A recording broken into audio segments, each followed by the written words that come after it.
Welcome to our tutorial about the hem tool. Let's start by creating a primary plate. We'll bring in a rectangle, right-click, done. Let's make it a square, add equal relations. Dimension it. Let's make D0 50 millimeters. OK, and exit the sketch. Finish sketch. Let's activate the face tool and accept the default options and click OK. Now let's activate the hem tool. First we select an edge. We're only able to select one edge at a time with this tool. If I want to change my selection, I need to click on the Activate Edge Selection button again.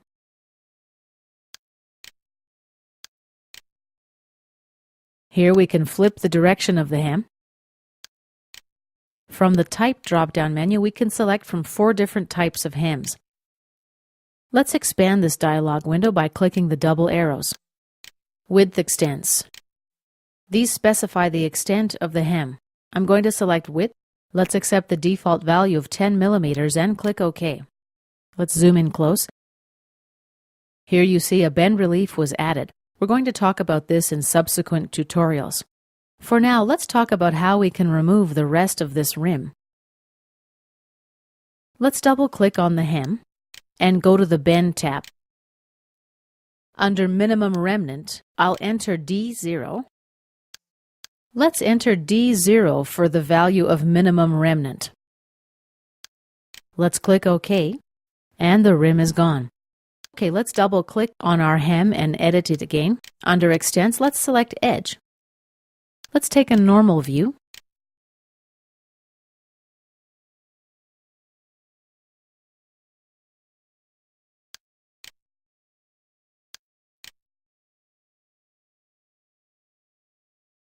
I want to take a look at the different hem types now. We've been looking at a single hem. We're able to flip the direction by clicking here. The length of the hem. This is measured from the top edge of the plate to the bottom edge of the hem. Currently, the length is 4 times the thickness. Let's make it 4.5. As you see, the gap between the hem and the plate is equal to half of the thickness. The top edge of the hem is tangent to this edge of the plate. To make it more obvious, let's increase the gap to 1.5, for example. And let's take a look at the next type of hem, teardrop. With this type, we're able to control the hem radius and angle. Let's make it 2 times the bend radius. And let's make the angle 250 degrees. The gap between the hem and the plate is 1/4 of the thickness. The angle can't be less than 180 degrees, keep that in mind. If the angle is too large, let's try an example of that.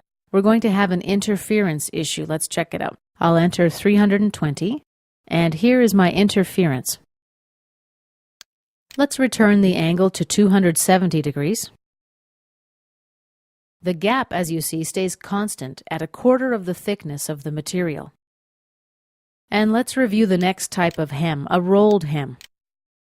Once again, we're able to modify the hem radius as well as the hem angle. Let's change the hem radius to the bend radius value and click OK. Alright, let's double-click on hem 1 to make a few more adjustments. The last type of hem is a doubled hem. With a doubled hem, we control the gap and the length of the hem. The length of the hem is measured from the bottom of the hem and this edge of the plate. The closing gap here is 1/4 of the thickness.